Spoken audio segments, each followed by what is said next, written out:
जान को आसिया पुप्पो को टोकना चाहिए था कि वो मेरी अम्मी से इस लहजे में बात ना करे, लेकिन उन्होंने तो भरे मजमे में मेरी अम्मी को चुप करा दी।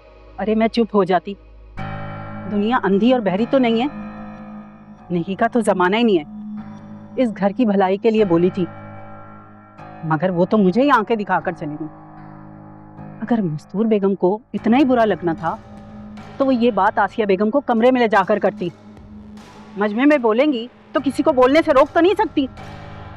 आप तो अपना मूड ऑफ ना करें ना। अच्छा ही वो इरम नहीं आई, मैं तो पहले ही शक में नहीं थी कि वो आए। चल रिलैक्स हो जाए। मुझे नहीं आना चाहिए था। वैसे ही अच्छा हुआ है कि इरम नहीं आई है, बिला वजह सब उसको सवालिया नजर से देखते जरा, हर किसी का उसे जवाब देना पड़ता। बेचारी अच्छा ही नहीं है। मेरे ख्याल से जब उन्हें इस घर से बेदखल कर दिया गया था तो बुलाने का कोई मकसद ही नहीं बनता था ना। आप लोग मिजान के फैसलों की हिकमत को नहीं समझते, मैं बहुत अच्छी तरह से जानता हूँ। इरम को उसके किए की सजा मिल गई है, लेकिन इस घर से ताल्लुक तो नहीं खत्म किया जा सकता। रिफत की माँ ने भी तो अपना ही समझकर बोला था ना। उनको ये नहीं बोलना चाहिए था। मुझे भी अच्छा नहीं लगा जो सच बात। आप बुला रहे हैं? हाँ प्लीज एक्सक्यूज। देख कर आए।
आया, आर यू ओके?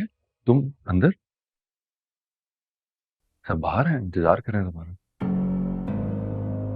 तुम्हें पता है रिफत भाभी की अम्मी को किस बात की टेंशन हो रही है? किस बात की टेंशन हो रही थी?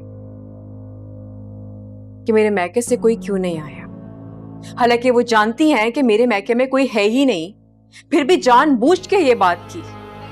खुशी के मौके पर मुझे एहसास दिलाया कि मैं अकेली हूं, दुख दिया मुझे। तुम अकेली कहाँ हो? मैं हूँ, मम्मी जान है, तुम्हारी पूरी ससुराल है।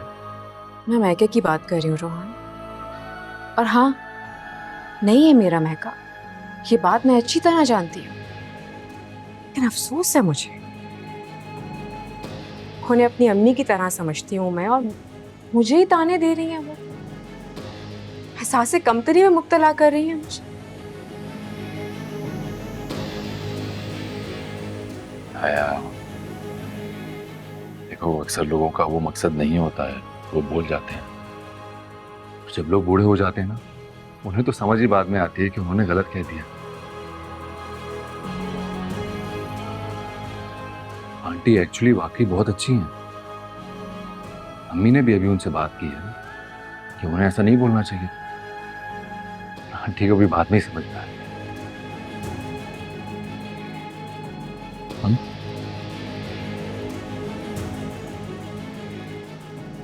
तुम वो ठीक कर लो।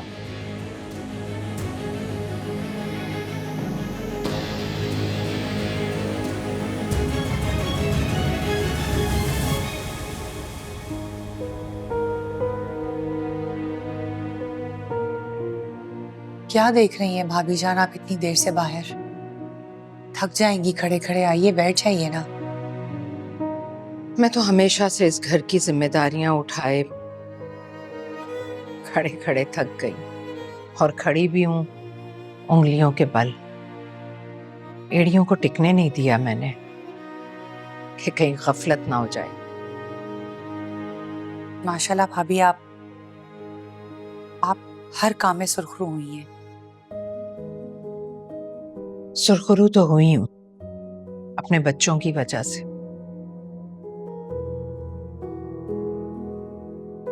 उन लोगों ने हमेशा मेरे हाँ में हाँ मिलाई, मेरी इज्जत की, मुझे सुरखरू कर दिया।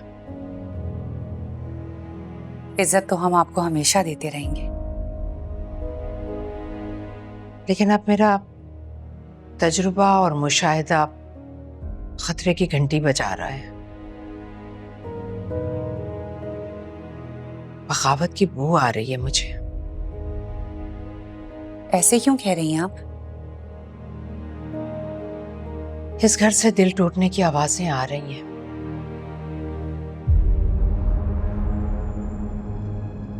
मैं खुद अपने ही फैसलों से मुतमईन नहीं हूं। मुझे ऐसा लगता है कि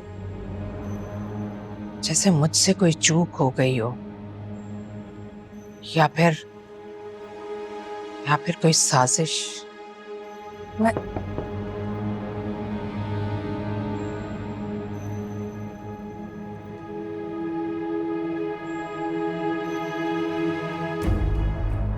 साजिश तो हो रही है भाभी जान, लेकिन मेरी हिम्मत नहीं हो रही थी आपसे बात करने की।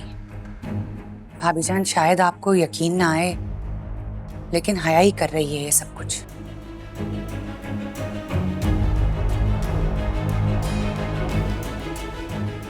आप गौर कीजिए ना, जब से वो यहाँ आई है इस घर में तरह तरह की बदमज़गियां हो रही हैं। आप हया को सामने रखकर इन सारी बातों पर गौर कीजिए। मुझे पूरा यकीन है कि कोई ना कोई नतीजा जरूर निकलेगा।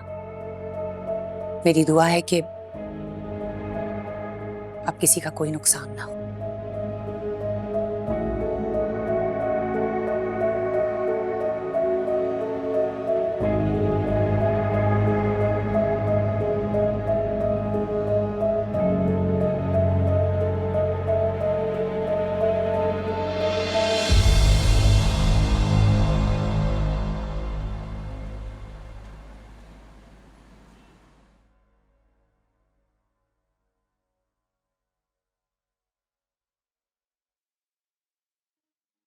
अच्छा हुआ जो तुम आ गए और सबका मान भी रखा।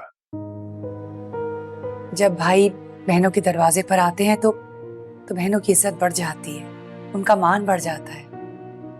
बस मैं अपने आप को रोक ही नहीं सकी। इसीलिए तो अब तुम्हारा कद यहां से यहां हो गया, बहुत बड़ा। भाभी को मैंने माँ समझा है। उनका हर फैसला, उनका हर हुक्म मेरे सर आंखों पर है। इसी बात की तो मुझे खुशी है, जिस तरह तुमने हुक्म माना, सबका मान रखा और आज भरी महफिल में शिकवा भी किया। यही मजबूती है, यही रिश्तों का मान, रिश्तों की बका है। मैं दिल से राजी हो गया हूं तुमसे। आदम भाई, आज आप राजी हो गए मुझसे, भाभी भी राजी हैं,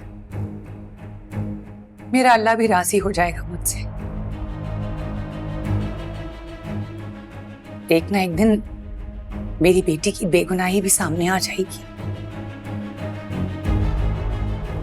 हाँ सिया, तुम बिल्कुल परेशान मत हो और यकीन रखना कि कभी कभी कुछ बुरा भी अच्छे के लिए होता है।